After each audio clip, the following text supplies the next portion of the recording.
prazer estar aqui novamente.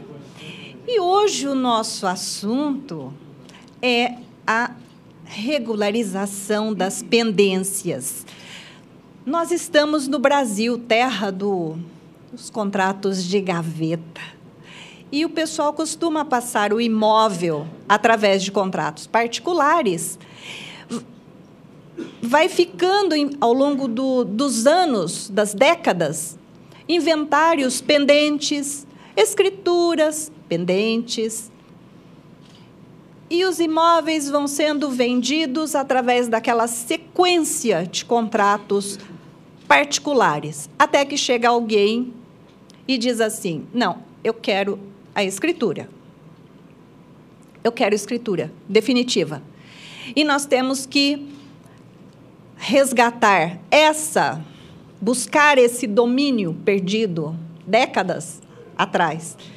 Então, hoje nós vamos falar dos caminhos que nós temos para regularizar esses documentos. Atualmente, o inventário por escritura pública tem sido um bom caminho. É possível fazer por escritura pública o inventário, até mesmo quando a morte do autor da herança ocorreu em data anterior à lei. É uma hipótese é permitido que se retroaja.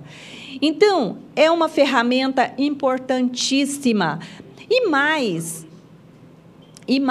nós podemos fazer inventários conjuntos. Nós podemos fazer os inventários conjuntos, partilhas sucessivas, tudo num só instrumento, dependendo da situação, é claro. Então, essa dificuldade toda que nós temos de regularização no momento da venda, nós precisamos buscar onde. Muitas vezes, o vendedor diz assim: o imóvel foi adquirido pelo meu avô. E traz a certidão. Não é uma matrícula, é uma transcrição antiquíssima. Depois da aquisição pelo avô, por escritura pública, tem uma sequência de transmissões. Vejam bem, numa situação dessa, o vendedor chega e diz assim: esse imóvel foi adquirido pelo meu avô e ele faleceu no ano 2000. Foi feito o inventário? Não, não foi. Depois disso, o meu pai faleceu também. Foi feito o inventário? Não, não foi. Numa situação dessa, nós podemos e devemos fazer o inventário conjunto. Vejam que, como a morte do filho ocorreu em data posterior à do autor da herança, não é transmissão direta, nem sempre ocorre a transmissão direta de avô para neto. Então, num caso desse, tem que se fazer os inventários todos. E podemos fazer isso tudo por escritura pública. Às vezes, existe mais dificuldade em se conseguir regularizar a situação, os documentos pessoais mesmo da pessoa falecida, porque, às vezes, o herdeiro nem isso tem. Então, muitas vezes, nós perdemos tempo tirando segunda via de RG, segunda via de CPF do morto. Perdemos até mais tempo nisso do que com a escritura propriamente dita. Hoje, com certeza, a escritura pública é o melhor caminho. Isto se todos forem maiores e capazes e se houver concordância quanto à divisão dos bens. Esses são os dois requisitos, ok? Não pode haver litígio. Não pode haver litígio e não pode haver interesse de incapazes. Se houver um menor de idade, um maior de idade interditado, se houver um maior de idade excepcional que não possa manifestar a vontade validamente, nós temos que ir pelo caminho antigo do inventário judicial, ok? Mas sempre que for possível, nós vamos pelo caminho mais curto, que é esse do inventário extrajudicial. Vejam que, muitas vezes, o imóvel ficou sem... Muitas vezes, o inventário daquela pessoa, daquele proprietário, foi feito, mas aquele imóvel ficou de fora. Então, existe um inventário feito de outros bens e aquele imóvel ficou de fora. Nós podemos fazer também a sobrepartilha daquele inventário pela via extrajudicial. Nós podemos fazer por escritura pública também. Então, vejam que hoje foram facilitados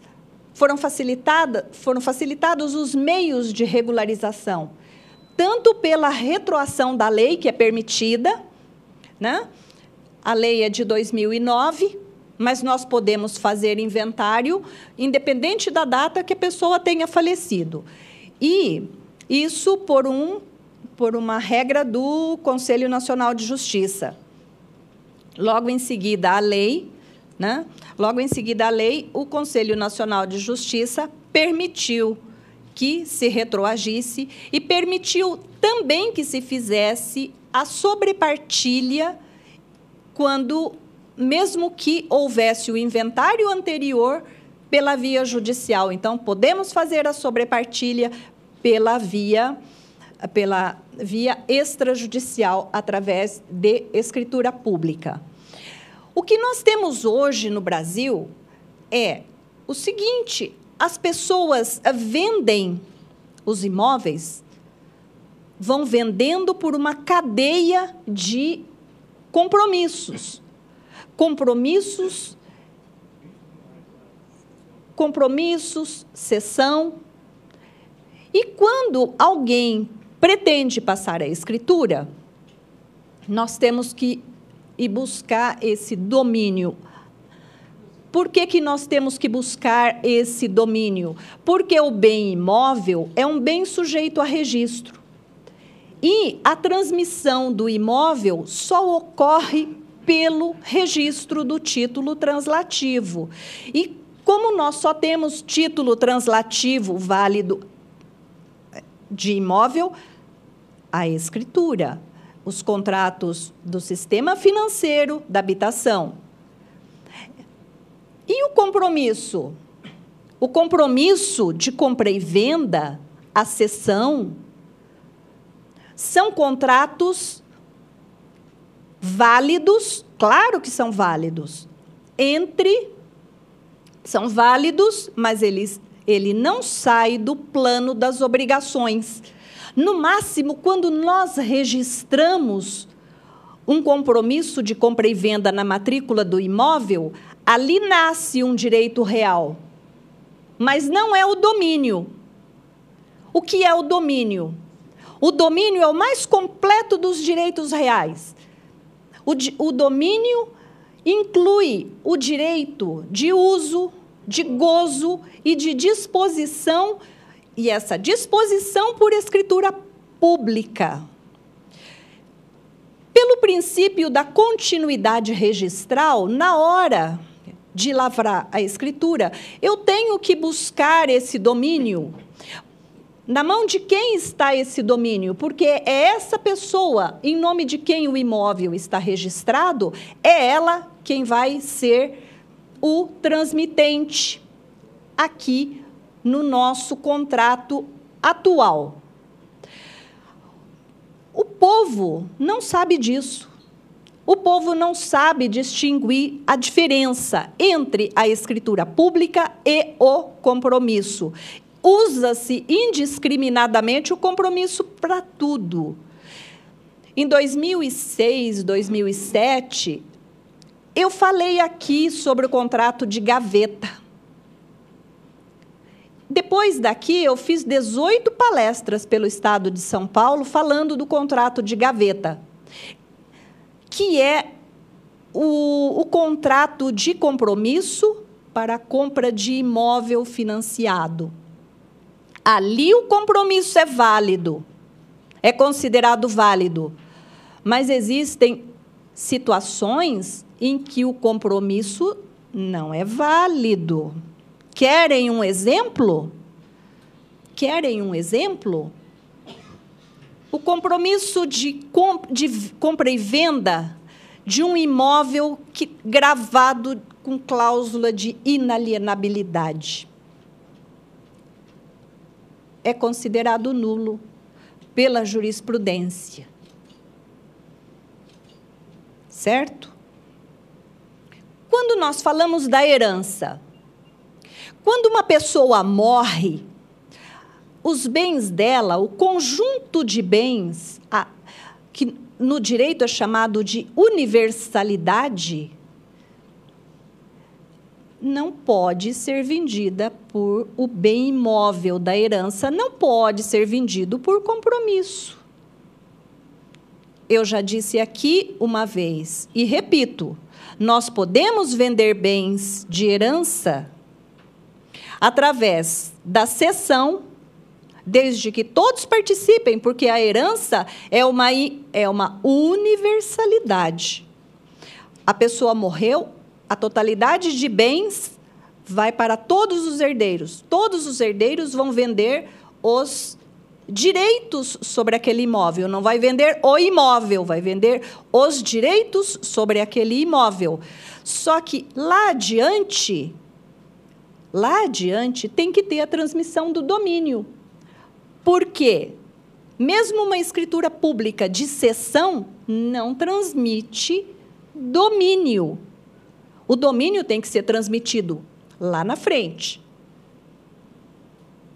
O meio de se vender bens de herança de forma válida, por escritura pública, é com alvará judicial. Pedimos o alvará judicial e vendemos aquele bem. Naquela escritura vai figurar como vendedor o espólio, não os herdeiros. Ok? Então, essa é uma forma possível até de financiamento, através de escritura pública. Então, nós precisamos, na hora de vender o imóvel, resistir a esse costume do povo brasileiro da sequência de compromissos. É muito fácil fazer um compromisso, vender um imóvel e deixar o problema para o comprador. Nós sabemos que existem imóveis que foram adquiridos por compromisso, que passou, compromisso, e a escritura e o domínio está parado lá no loteador. Esses, antes de nós irmos pela via judicial, nós podemos buscar a transmissão lá do loteador, dos herdeiros do loteador. Nós temos que fazer isso. Desarquivar processo antigo. Sabemos que esses processos antigos, muitas vezes, estão arquivados fora de São Paulo, normalmente Jundiaí, tem outros que estão lá no Ipiranga. Nós temos que desarquivar esses processos, pedir alvará. Muitas vezes, o inventariante também já morreu, e nós precisamos pedir para nomear um outro inventariante, e para que ele cumpra a obrigação do morto. Então, nós precisamos fazer isso. É muito comum também nós encontrarmos imóveis gravados com cláusula de inalienabilidade, sendo vendidos por contratos particulares. Não é como contrato de gaveta. A jurisprudência considera nulo. esse tipo de contrato particular para venda de imóvel gravado de inalienabilidade é considerado pela jurisprudência do Superior Tribunal de Justiça como nulo. Então, numa situação dessa, nós temos que pedir autorização para a venda do imóvel. Antigamente, não era permitido que se vendesse esses imóveis só quando o herdeiro tivesse um outro imóvel para transferir aquele gravame. Então, tirava o gravame deste imóvel deixado pelo pai e transferia para um outro. Hoje, a jurisprudência admite que esse gravame seja transferido para a conta e, depois da conta, para um outro imóvel que venha a ser adquirido pelo herdeiro. Então, a jurisprudência hoje busca atender também, ao mesmo tempo, cumprir a vontade do morto, de preservar o patrimônio do filho, mas também permitir a venda do imóvel. Existe também a situação em que o imóvel é uma ruína. Vocês já viram isso. Cansei de ver imóvel abandonado. Ah, aquilo ali pertence a herdeiros, isso aí é difícil. Não, não é difícil. Muitas vezes, aquele imóvel, se for demolido, dá um belo estacionamento com um belo aluguel. Só que não pode ser demolido. Nós sabemos que, para demolir, nós precisamos de alvará judicial, de alvará da prefeitura, desculpa. Nós precisamos de um alvará da prefeitura para demolir. Só que, antes do alvará da prefeitura, nós precisamos da autorização judicial para que aquele imóvel seja demolido, para ser construído ali um estacionamento que, eventualmente, o herdeiro vai alugar e receber um bom dinheiro. Aqui em São Paulo tem muito imóvel assim. E já foi permitido, nas imediações aqui da Paulista, a demolição de imóvel gravado de inalienabilidade para aluguel de empresa de estacionamento. Muito mais rentável, muito melhor, porque a casa velha, cai telhado, tem que estar sempre dando defeito em encanamento, em iluminação, instalação elétrica. Não tem nada disso. Aluga o terreno por uma grande empresa de estacionamento e ponto final. Só que, para isso, o caminho é pedir a autorização judicial. Nós precisamos, e nesse processo tem que participar também o Ministério Público, porque toda vez que tem interesse de morto, interesse de incapaz, o Ministério Público tem que se manifestar nos autos. É obrigatório.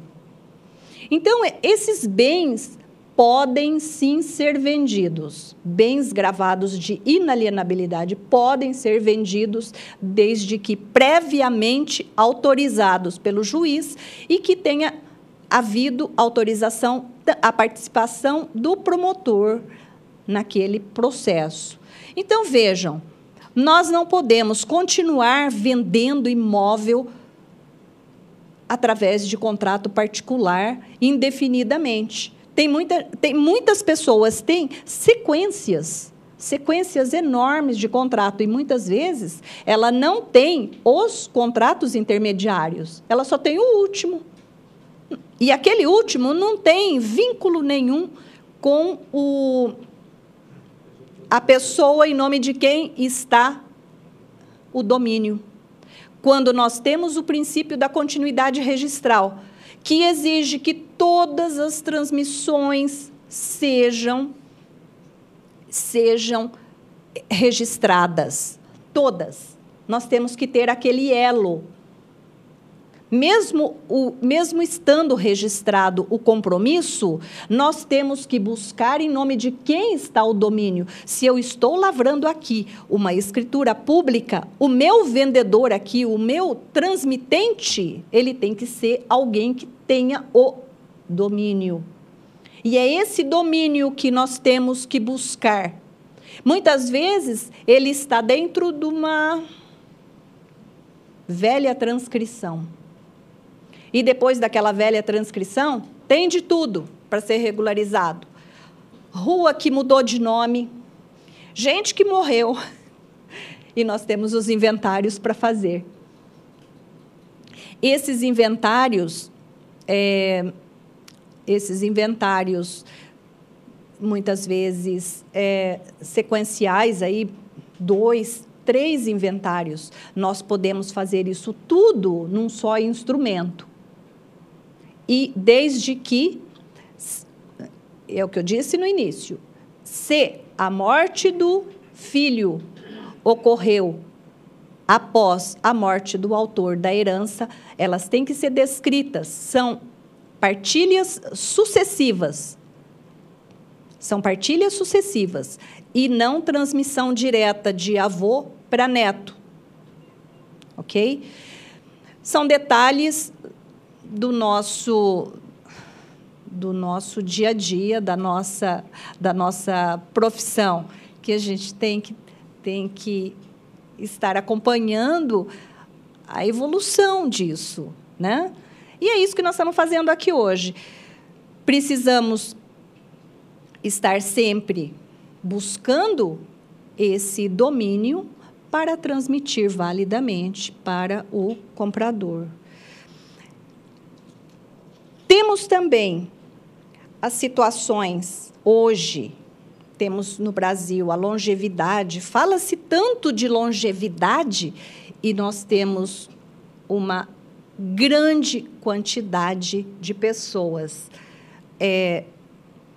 portadoras de doenças incapacitantes, doenças que impedem a manifestação de vontade válida. Temos o Alzheimer, temos a demência vascular, que é outra modalidade pouco conhecida. Nós falamos muito do Alzheimer, né?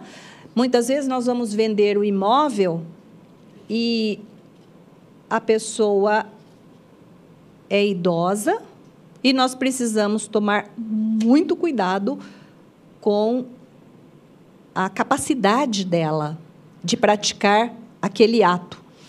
E, nesse aspecto, a escritura pública é muito boa, porque os pessoal de cartório, eles têm uma grande vivência de documentação. Eles têm facilidade em pegar as falsificações. Como teve falsificação esses tempos atrás no interior, procurações, através de procuração.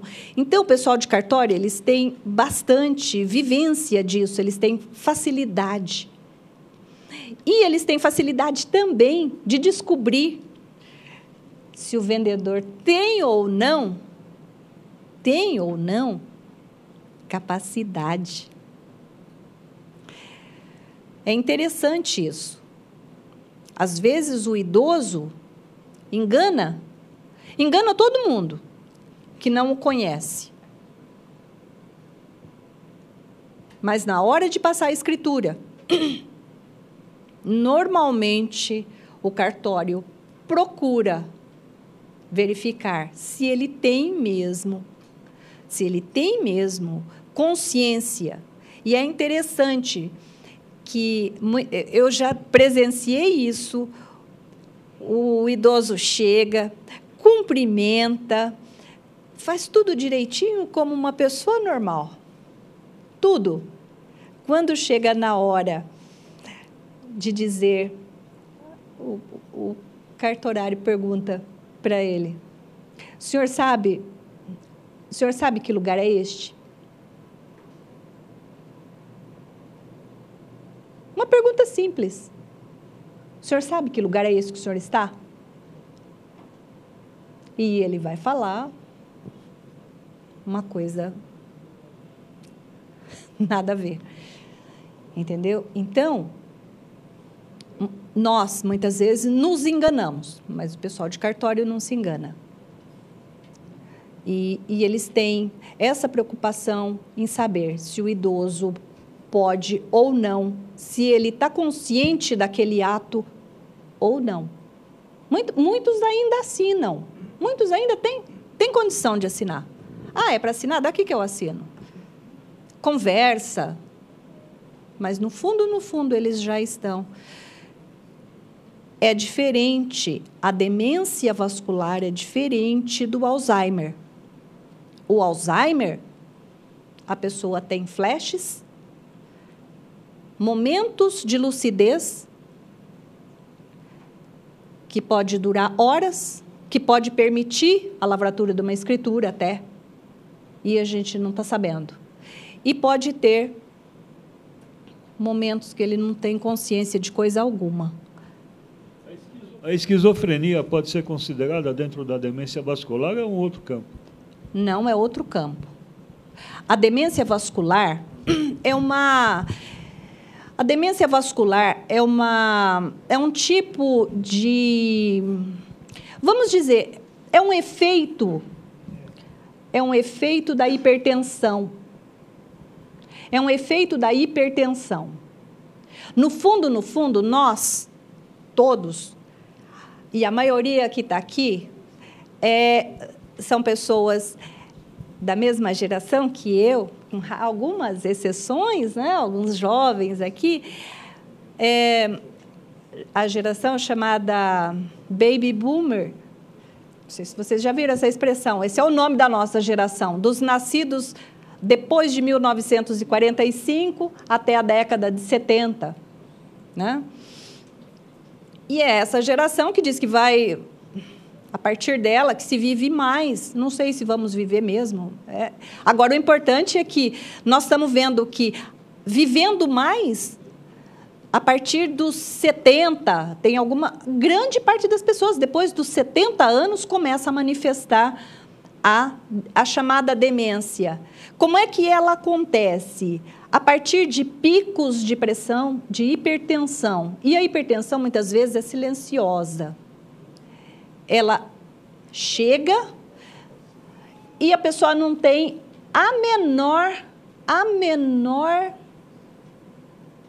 o menor sintoma.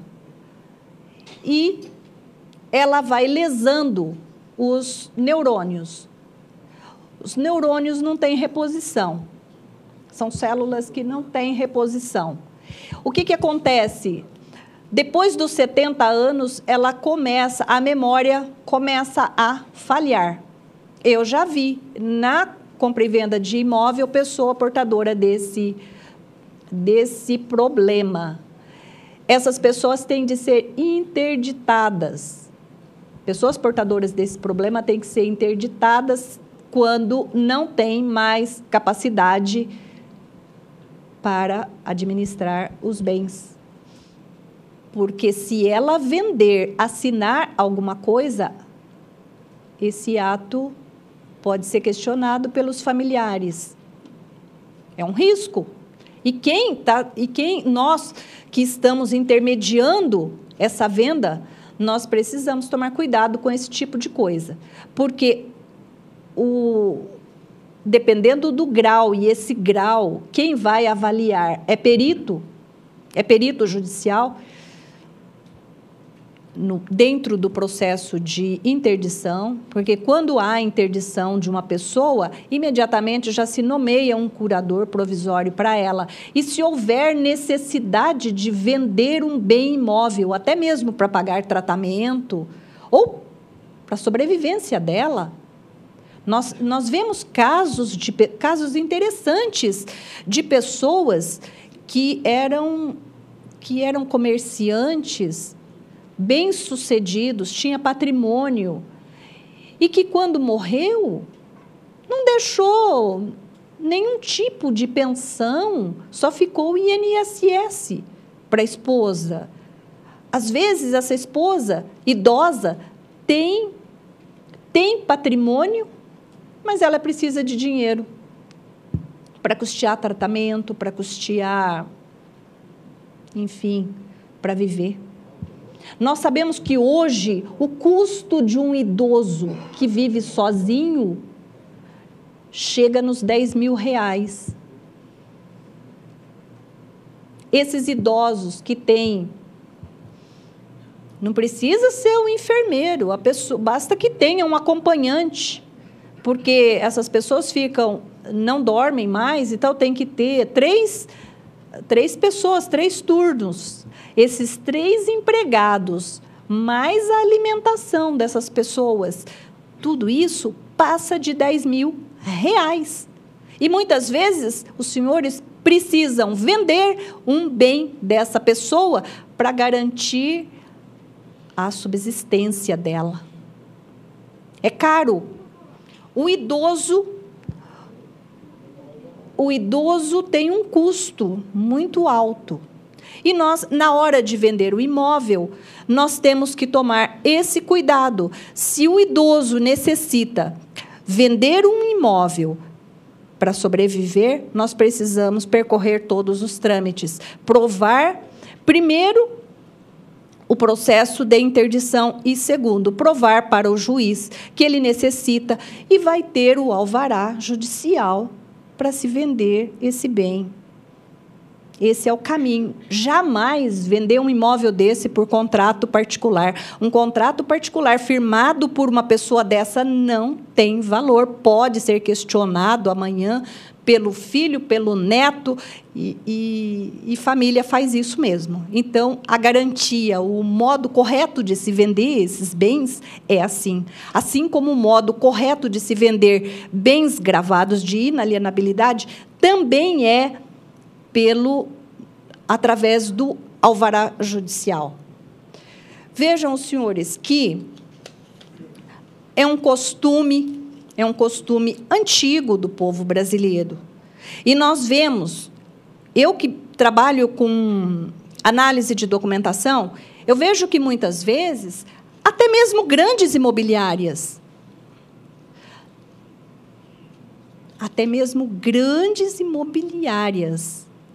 querem que o comprador assine um compromisso de compra e venda antes de ver as certidões, o que é um absurdo.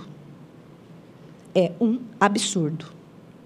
O ano passado, eu estive aqui, em março do ano passado, e falei com os senhores a respeito da CNDT, a certidão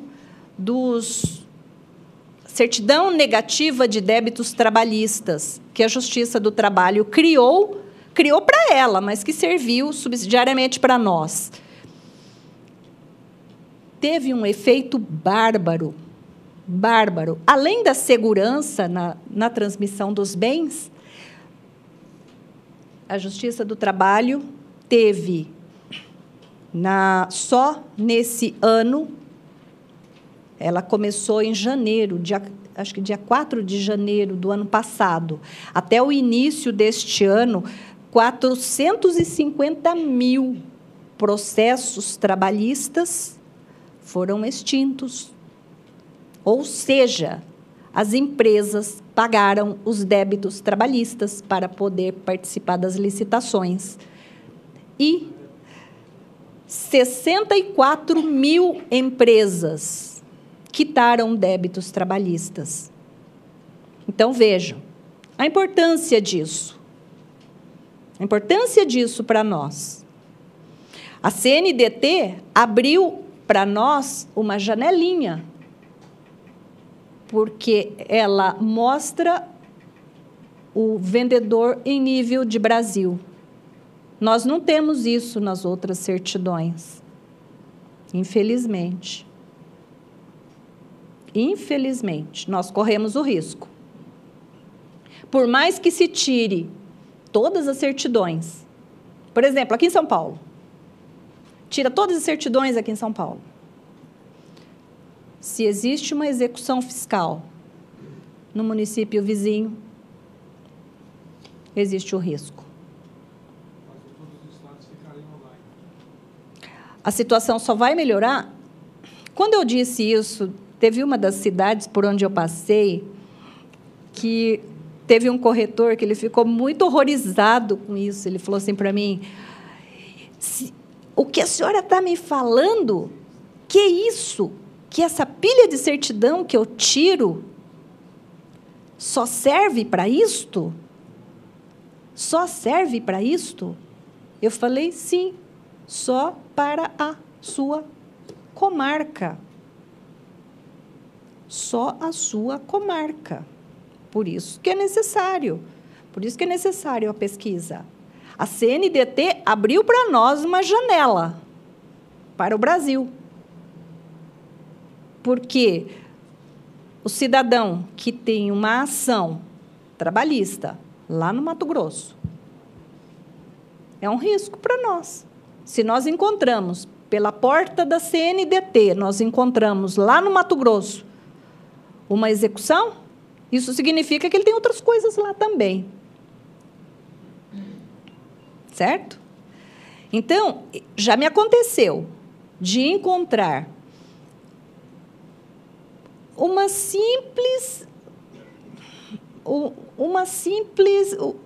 situação assim, muito singela. Encontrei uma ação de uso capião de uma pessoa, num outro município. E, a partir dali, eu fui fazer a busca. E encontrei execução judicial pesada, correndo lá, e que amanhã iria incidir aqui, porque aquela venda estava sendo feita em fraude à execução. Existe esse risco. E nós precisamos pesquisar. Por isso, a CNDT foi para nós já um avanço. Só vamos ter a segurança absoluta o dia em que nós tivermos a integração do judiciário inteiro. E isso está difícil. Nós só vamos ter a segurança absoluta o dia em que todas a distribuição, a certidão de distribuição das ações abranger o Brasil. Por isso é importante que nós coloquemos nos contratos uma cláusula em que o vendedor, é aquela cláusula que manda a lei, o vendedor declara, sob as penas da lei,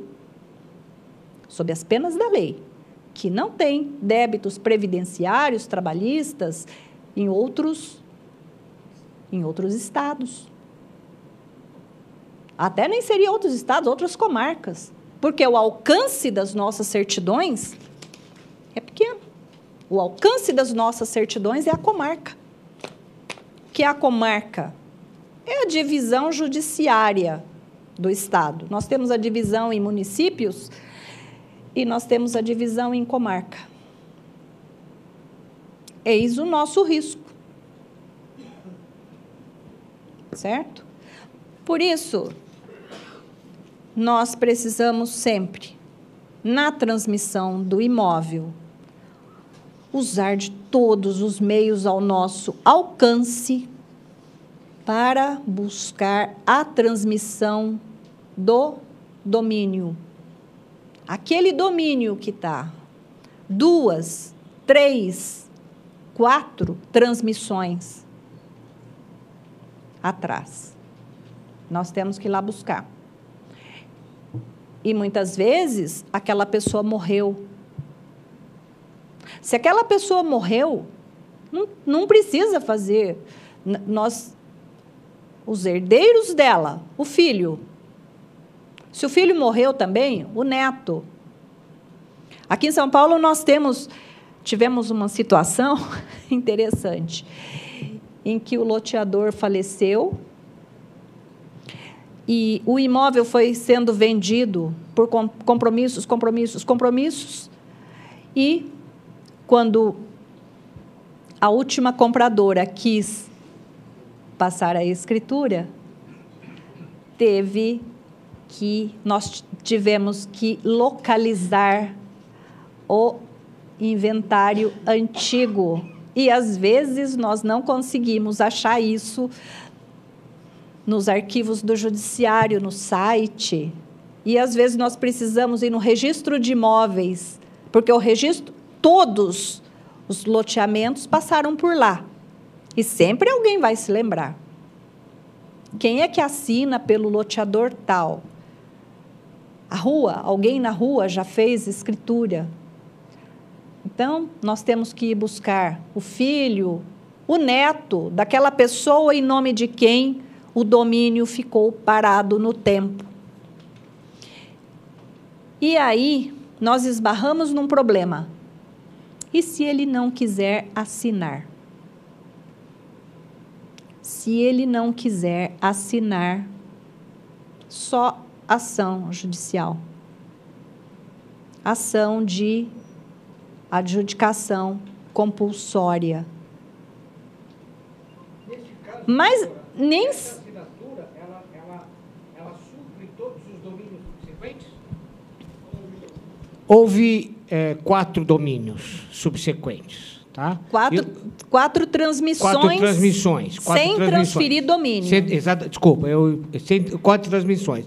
Então, o domínio principal, ele supre as 4 transmissões? Não, veja bem, não é bem assim. A pessoa que detém o domínio, muitas vezes, é o loteador. É uma coisa muito antiga, está lá atrás. E o imóvel foi vendido por vários compromissos, mas o domínio está lá.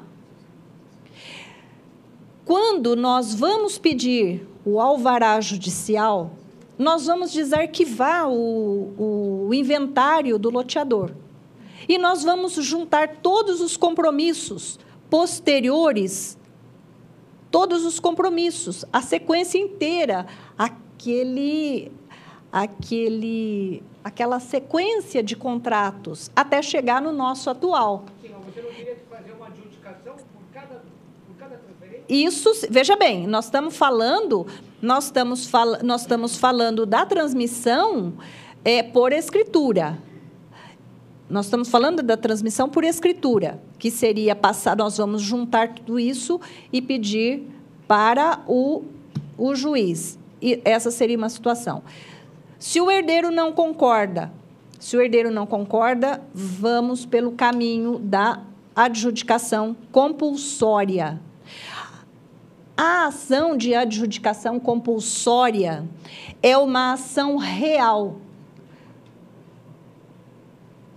Para uns e para outros pessoal. Mas como ela busca o domínio, ela tem que ser proposta contra aquela pessoa em nome de quem o imóvel se encontra registrado e também nas outras, no nome das outras. Por quê? Por que nós temos que ter isso dentro do processo? Porque nós não compramos dela, o último aqui não comprou dela. A jurisprudência nossa é no sentido de que a doutrina e a jurisprudência, essa ação tem de ser proposta contra quem detém o domínio. Agora, em alguns tribunais, há dispensa dessas outras transmissões. Se permite a transmissão direta, lá do detentor do domínio para o comprador, aqui. Depende do juiz, depende do tribunal. Por exemplo, essa situação que nós temos em São Paulo, que o nosso tribunal aqui permite o desarquivamento de processos velhos para cumprimento de obrigação de morto, é uma tendência aqui jurisprudencial do Estado de São Paulo. Tem outros estados que não permitem isso. Agora, por que se permite isso? Porque é interessante que se regularize a propriedade. A quem interessa esses imóveis irregulares? Nós precisamos. Essa tendência jurisprudencial aqui de São Paulo é perfeita nesse aspecto, por permitir isso. É perfeita. Porque quem comprou o imóvel, a prestação, pagou, tem direito à transmissão do domínio. Os senhores vejam que o contrato de venda de imóvel, pelo fato de ter a exigência do registro, cria para o vendedor uma obrigação adicional, que é a outorga da escritura. Se ele morrer, não importa, a obrigação continua. Vai para o filho, vai para o neto, alguém tem que cumprir. Alguém tem que cumprir essa obrigação. Se fizer da primeira para o último sem passar pelo juiz? Normalmente é o que se faz. Normalmente é o que se faz. Desde que o comprador tenha todas as transmissões, né? Até porque isso evita a fraude. Aquele que detém o domínio, o detentor de domínio, ele tem a preocupação. Para quem que eu vou passar? Realmente houve essa cadeia, nós chamamos cadeias de contratos. Tudo isso é válido? Eis a questão. A pessoa tendo todos os outros... Sim. Agora, o problema é que, muitas vezes, o povo brasileiro vende imóvel através de contrato particular sem ter a cadeia de contratos. E isso dificulta na hora de se provar as transmissões todas. Na verdade, os compromissos, porque não houve transmissão de propriedade. Nós sabemos que, no direito brasileiro, só se transmite propriedade por escritura pública. De compra e venda. Não é qualquer escritura pública. Uma escritura de compromisso de compra e venda, ela tem o mesmo valor de um compromisso de compra e venda. A escritura, a cessão, a promessa de cessão. Pode fazer por escritura pública, mas não transmite domínio. O domínio, esse nós temos que buscar. E o único jeito que nós temos de buscar o domínio é buscando a certidão vintenária. Vamos lá, pedir no registro de imóveis. E daí, muitas vezes, vem aquelas certidões antigas, porque o nosso sistema de registro atual surgiu, a Lei 6.015 é de 73. E ela levou 2 anos para entrar em vigor, para que os cartórios se preparassem para mudar para o sistema de matrículas. Só que não houve uma mudança brusca. A mudança foi gradativa, e essa mudança ainda está acontecendo hoje. Não sei se algum dia vai acabar, não tem essa previsão. O que nós sabemos é que, ainda hoje, eu sei disso porque, muitas vezes, eu vou fazer o inventário. Eu vou fazer o inventário e... Você tem que retificar. E tenho... Fazer retificação da área.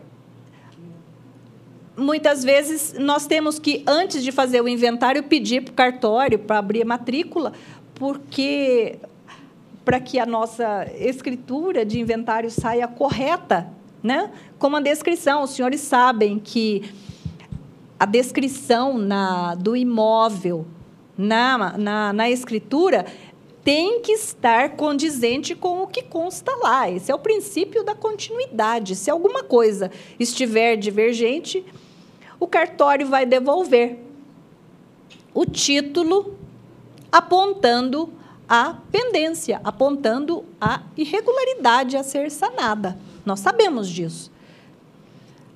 Doutora, boa noite. Meu nome é Gildo e eu sou da Zona Sul.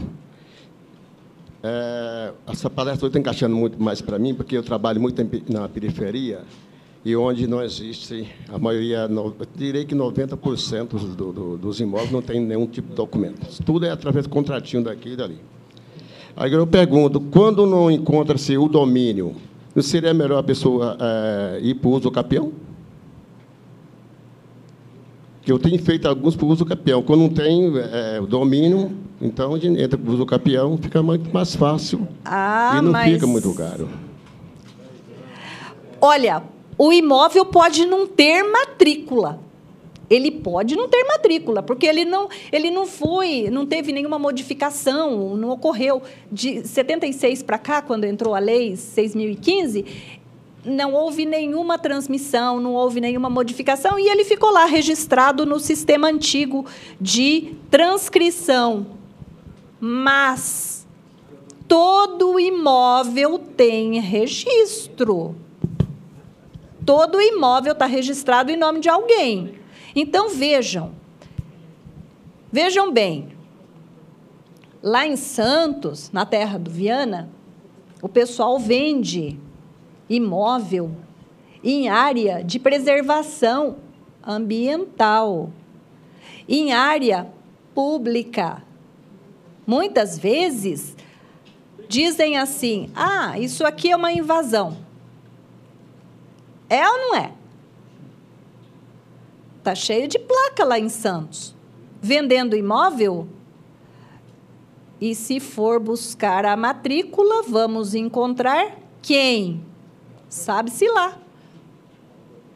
Uma entidade pública e que nunca vai dar uso capião. Não existe uso capião de bem público. Isso está na lei. Não existe. Os católicos fazem escritura lá. É um erro fazer uma escritura de uma área de invasão. Mas fazem. É um erro. Mas fazem. A senhora sabe disso. A senhora não quer falar, mas faz. Bom, já falei. Só um momento. Já falei, é um erro. Porque área de preservação, prestem bem atenção nisso, área de preservação ambiental. Mananciais, bens públicos, não vai dar uso capião nunca. Se o bem pertence à União,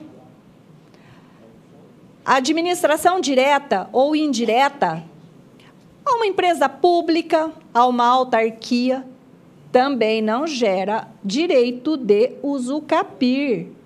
Não existe usucapião de bem público, não existe usucapião de bem desses imóveis. Aqui na Serra da Cantareira está cheio disso.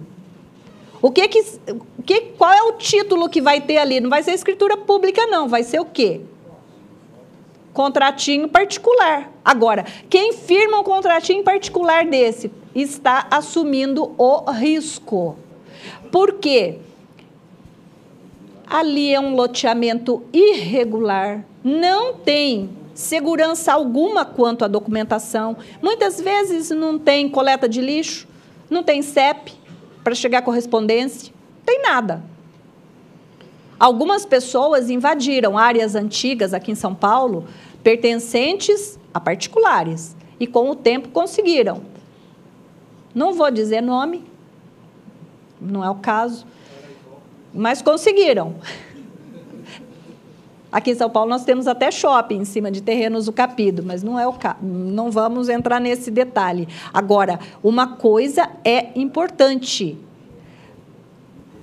As pessoas muitas vezes falam assim, mas aquele prédio é novo. Aquele prédio é novo e não tem registro. O prédio pode não ter registro, mas o terreno em cima do qual ele foi construído, esse terreno tem registro, sim. E está em nome de alguém. Está em nome de alguém. E nós precisamos buscar esse alguém. Agora, muitas vezes a construtora compra também por contrato particular e, infelizmente, vejam bem, infelizmente, é possível fazer a incorporação em cima de bem comprado por contrato particular? Infelizmente, eu digo. Porque, muitas vezes, ela vende as unidades e não regulariza. Aqui tem rua cheia de prédios assim. Não vou dizer quem é a construtora, mas Nós temos isso. Esse tipo de imóvel só pode ser vendido à vista. Não é financiável. Quem compra imóvel num prédio não regularizado está comprando um problema. Ele vai enfrentar a regularização. Porque quando a construtora deixa de providenciar a documentação do imóvel, e às vezes até entrega as unidades, mas ela não regulariza. Os moradores têm que se cotizar, regularizar a documentação, todo o registro da incorporação, o INSS sobre a obra, tudo. Eu já vi construtora que deixou, além da irregularidade documental, deixou até elevador sem instalar, com todos os andares fechados com tapume. O projeto original do prédio previa 2 elevadores. E a construtora só instalou um. Quando os moradores foram ver, não tinha o registro da incorporação, não tinha a verbação da construção. Nesse aspecto, o Rio de Janeiro está na nossa frente. Outro dia, os moradores de um condomínio foram fazer passeata. Sabe por quê? Porque a construtora não tinha pago o ISS, o Imposto sobre Serviço. Não era nem o INSS sobre a obra, era o ISS que a construtora deixou de pagar. A noção de cidadania fez com que aqueles compradores fossem lá fazer passeata na porta do prédio, exigir a regularização. Provavelmente tinha uma ação judicial já instaurada. Então, vejam que é necessário que a construção seja regular. Pois não. Doutora Fátima, boa noite. Boa Meu noite. nome é Jair Bonilha. Gostaria de comentar com a senhora, no fato, voltar um pouquinho atrás, ainda no contrato de gaveta. Muitas vezes há um consenso entre vendedor e comprador e até advogados que incentivam o contrato de gaveta quando a venda é feita por parcelas, uma entrada e algumas parcelas, coisa de 1 ano, 10 meses. Eles falam, não, faz o contratinho de gaveta, assim que liquidar, passa a escritura por inteiro, já tudo certo. Mas eu também não vejo isso com bons olhos, porque muita coisa pode acontecer no meio do caminho, como eu já presenciei, uma das partes falecer e a coisa fica praticamente nas portas aí dos fóruns, né? Então, eu queria que a senhora pudesse comentar alguma coisa, porque, nesse sentido, eu acho que pode se passar também a escritura, faz-se o parcelamento com uma garantia de hipoteca, deixando de lado o contrato de gaveta. Queria que a senhora falasse alguma coisinha a esse respeito, no caso do parcelamento, fazendo-se a escritura e a garantia de quem vende através da hipoteca, né, que seria baixada ao final do pagamento das parcelas. Veja, nós temos aqui em São Paulo uma infinidade de imóveis em situação irregular. Irregular de todas as formas possíveis. Irregular porque a construção não tem o projeto, não tem a verbação da construção.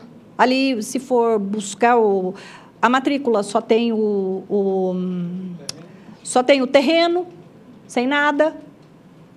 E não é coisa de periferia, não. Isso tem aqui no Pacaembu. Porque outro dia eu vi um imóvel à venda e constava como terreno no edital. E eu tomei um susto. Falei, nossa, eu não conheço o terreno ali. Fui lá ver, era uma casa velha, uns 50 anos. Está lá. Totalmente irregular. O problema do imóvel irregular é que ele não dá financiamento. Não tem como hipotecar. Ele não dá financiamento. Você não tem como financiar um imóvel desse. Veja bem, de qualquer forma, vai ter que passar o domínio. O contrato particular, nós falamos, o senhor fala contrato de gaveta, o compromisso de compra e venda, ele é uma espécie de contrato usado quando uma das partes está cumprindo obrigação, seja de pagar parcela, seja de construir o imóvel, e ele se presta a essa finalidade só. Não serve para transferir imóvel. Sim, pode ter a garantia. Normalmente, o compromisso é considerado, o compromisso de compra e venda propriamente dito, porque ele não se confunde com o contrato de gaveta. Sim, o compromisso também, ele leva consigo uma garantia que muitas vezes o comprador não aceita, porque é uma garantia entre as partes somente. Ela não tem garantia perante a sociedade, perante terceiros. Não, ele tem a garantia, sim. Por quê? Quem adquire... Não, veja bem. Quem adquire o imóvel através de um compromisso de compra e venda, uma vez quitado o compromisso, nasce para o comprador o direito à escritura, e ele pode exigir. O compromisso de compra e venda em si é seguro. Não, mas eu quero dizer o seguinte, seguro. Eu posso vender, segundo um contrato de compra e venda, compromisso, eu vendo um imóvel para a senhora pagou a primeira parcela, é em 12. Se eu virar a esquina e passar uma escritura à vista, e essa segunda pessoa levar ao cartório, ao registro de imóveis, ele vai registrar esse imóvel. Depois que a senhora me pagar essas 12 parcelas, a senhora vai correr atrás de mim, porque o imóvel já foi. Isso eu já vi acontecer. Segundo fato, que eu estou com um na mão, foi feito o contrato de compromisso há 40 anos. Faleceram-se todos os vendedores. Teve o vendedor, que é aquele que tem o domínio. Foi colocado 2 intermediários para receber, porque o vendedor primeiro, que tinha o domínio, mudou para fora de São Paulo, ficou difícil, colocou 2 pessoas. Diz a compradora que foi pago, mas não tem os comprovantes. E os 3 anteriores faleceram. O imóvel está lá para ser vendido e é uma casa assobradada, a mesma coisa de baixo com a condição regularizada. A de cima não está regularizada, está dificultando a venda. E não temos comprovantes, não temos mais nenhum das pessoas vendedoras, o que se teria talvez algum herdeiro. Mas aí eu ainda falei para ela, sem você ter nada na mão, você pode quase que com certeza desse herdeiro te arrumar uma situação que você vai ter que resolver no judiciário, porque ele vai querer exigir o pagamento para te assinar esses documentos. Eu não quero correr esse risco. Então, agora sobrou o uso capião, que é o que vai começar a se fazer. Sim. Agora, eu digo no compromisso, na situação anterior, para sair do compromisso, do contratinho, e fazer a escritura, porque eu já tive em cartório e isso é permitido. Faz a escritura, coloque-se as parcelas, em troca das parcelas, a hipoteca em favor do vendedor, porque se ele não pagar, ele vai executar essas dívidas. O cartório falou que plenamente possível. E, a partir do momento que ele liquidar, só vai ao cartório e dá a baixa na hipoteca. Paga-se uma averbação. Agora, eu queria ver o seu entendimento. Veja bem, o compromisso de compra e venda é um instrumento seguro. Ele assegura ao comprador o direito de adjudicar o imóvel lá no final. Mas é preciso os comprovantes todos. E já me perguntaram isso lá na Regional da Sé, porque lá os coreanos costumam rasgar a nota promissória paga.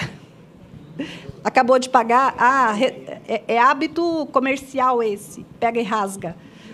Mas o compromisso de compra e venda, pelo fato de o vendedor continuar detentor do domínio, ele só transmite o domínio quando ele recebeu o preço. Quando ele recebeu o preço. Agora, o problema são os intermediários. Muitas vezes, o detentor do domínio recebeu o preço. Só que os posteriores... Não, mas eu digo a segurança jurídica disso, enquanto pagamos. De qualquer forma, tem que ter a transmissão lá do detentor do domínio. O compromisso, pergunta, o compromisso é passível de registro de imóvel? Sim. E deve ser, todo compromisso deve ser registrado. Por que precisa registrar o compromisso? Porque o registro vincula o comprador ao bem. E qual é a consequência jurídica do registro de imóveis? Qual é a consequência jurídica dele? Aquele imóvel passa a ser publicamente, porque o registro tem esse efeito de publicidade, ele passa a ser visto por todos como de aquela venda passa a ter a publicidade. Só que o compromisso de compra e venda, mesmo registrado, não transmite domínio. O domínio é aquele direito completo. É o mais completo dos direitos. E ele tem que ser transmitido.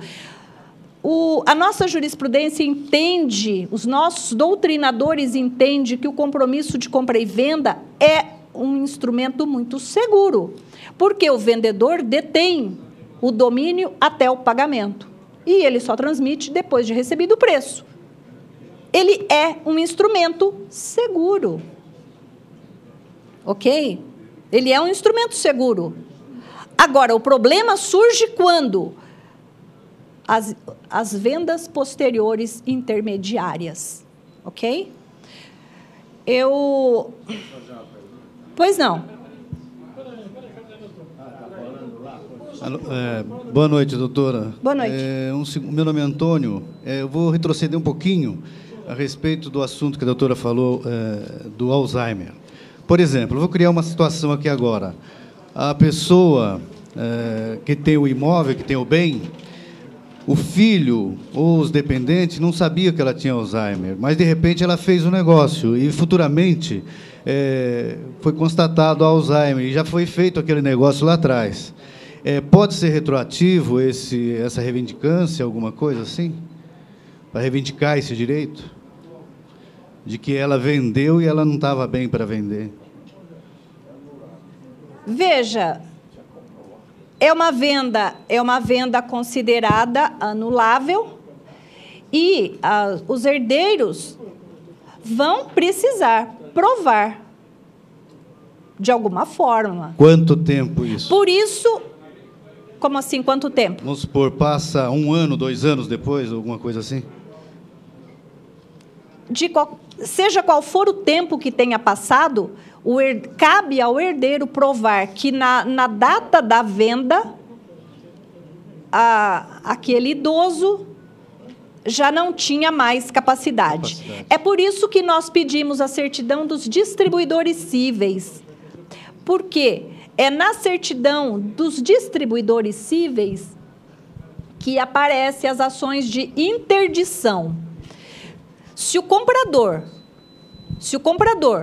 adquiriu um imóvel sem olhar a existência de interdição e havia lá um processo, se havia um processo, há o indício de que aquela pessoa já não tem mais capacidade, porque quando eu entro com um pedido de interdição, basta ter o processo.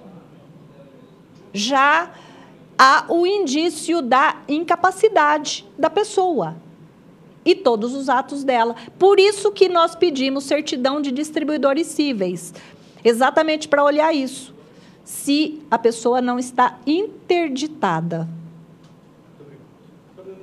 Dá licença. Pois não. Mais ou menos dentro do esquema daquele momento que a senhora falou, do idoso. Então, quem está fazendo a pergunta é um idoso, um corretor idoso, que está no mercado há mais de 40 anos. Sim. Existe uma data não, um tempo limite para você assumir o compromisso? Se eu for vender um imóvel em que a pessoa tem 90 anos e ele for normal, lúcido, não tem problema nenhum, ele pode vender? Nenhum. Não existe esse problema de idade? Não existe uma idade limite. Tá bom. Existe a incapacidade. E a incapacidade pode alcançar a pessoa com 40 anos, com 50 e até com menos. Muito obrigado, era isso que eu queria ouvir mesmo. Não tem. Nós tivemos aqui no Brasil belos exemplos de brasileiros que chegaram lúcidos aos 100 anos, plenos, capazes, sem problema algum. Sim. Então, vejam bem, que essa questão da longevidade aí, existe sim esse perigo da demência vascular, que essa alcança a pessoa, muitas vezes, antes do que a idade que a pessoa teria Alzheimer. Essa alcança primeiro. A demência vascular, muitas vezes, aparece em função dos múltiplos picos de hipertensão. E isso, nós todos, geração baby boomer ou geração atual, precisa tomar cuidado com o sódio. O sódio está presente em todo alimento industrializado, e ele causa pressão alta. Então, cada pessoa tem o seu jeito próprio de descobrir se tem pressão alta ou não. Eu, por exemplo, descobri que tinha com um tremor. Um tremor na visão, não na pálpebra. Uma visão tremida, igual em dia de sol. Vendo tudo tremido. Durante muitos anos eu tive isso. Até que um dia, quando deu, perguntei para vários médicos, oftalmologistas, ninguém conseguiu me explicar o que era aquilo. Um dia eu tive isso e fui verificar a pressão. Eu estava num pico de 22/12. E fui correndo para o hospital. Só que, quantos neurônios eu perdi cada vez que eu tive aquele tremor na visão? Quantos neurônios se foram? Eu sou uma forte candidata a ter isso no futuro. Agora, as pessoas, isso acomete as pessoas. Eu vejo isso no momento da compra e venda. Eu vejo a dificuldade dos idosos. E eu vejo também a dificuldade dos idosos com relação ao pagamento das despesas que são altas e precisa, muitas vezes, vender imóvel. Ok? José pergunta: os proprietários estrangeiros portugueses não residentes no Brasil adquiriram um imóvel através de herança, representados por um procurador. Estão vendendo esse imóvel. Quais os cuidados que o corretor e o vendedor precisarão ter neste processo? Precisa ter certidão dos vendedores. Lembrando que estão no Brasil. Sim, precisa sim certidão. Precisa certidão dos vendedores. Certidão dos vendedores sempre nós precisamos. No caso de espólio, também precisamos de certidão em nome do espólio. Isto porque a herança responde pelas dívidas do morto. Ok? Precisa, sim. Lídio. Imóvel rural. Chácara. Posse mansa e pacífica há 20 anos no contrato. cabe ação de uso capião para obter matrícula? Depende. Depende de quem era o imóvel. Depende de quem era o imóvel. Se pertencia a particular ou se pertencia ao poder público. Aqui... Aqui, não, veja bem. Aqui ele falou imóvel rural. Posse mansa é outra pessoa. Esse é o lídio. Veja bem, ele está falando de um imóvel rural, uma chácara. Ele está falando em posse mansa e pacífica. Ele não está falando que ele comprou. Ele não comprou, ele mora lá. Cabe ação de uso capião? Depende. Se era um caseiro, por exemplo, não vai caber nunca. Porque há uma relação de trabalho. Se tinha um contrato de locação, também não. A menos que se prove... E depende também do dono do sítio. Quem é o dono do sítio? É aquele velho problema. Temos que ir no registro de imóveis ver de quem era. Se era do INSS, da Sabesp, da Prefeitura, da União. Se era terreno de índio, dá uso capião em terreno de índio? Não dá. Não dá uso capião. Depende de quem é o proprietário. Não. O que dá direito ao uso capião? Posse mansa e pacífica. O que nós entendemos por posse mansa e pacífica? A posse sem oposição. Se teve uma ação judicial discutindo, não é posse mansa e pacífica. Se foi uma invasão com metralhadora, não é posse mansa e pacífica. Tá certo? Doutora, se foi uma barraquinha... Bom, depende da situação. Uso capião, a ação de uso capião, aqui, aparentemente, daria, se fosse um proprietário particular, não sendo União, não sendo do poder público, não sendo área ambiental. Vejam que, até em Brasília, no Lago Paranoá, foram demolidas mansões. Vocês viram isso na mídia. Vocês viram até o técnico, acho que é o técnico Parreira. Alguém viu isso? Acho que o técnico da seleção, o Parreira, teve uma casa demolida por causa de região também. Reserva ambiental. Então, depende. Se isso aqui, se essa posse aqui for lá na Serra da Cantareira, por exemplo, numa região de mananciais, não dá uso capião.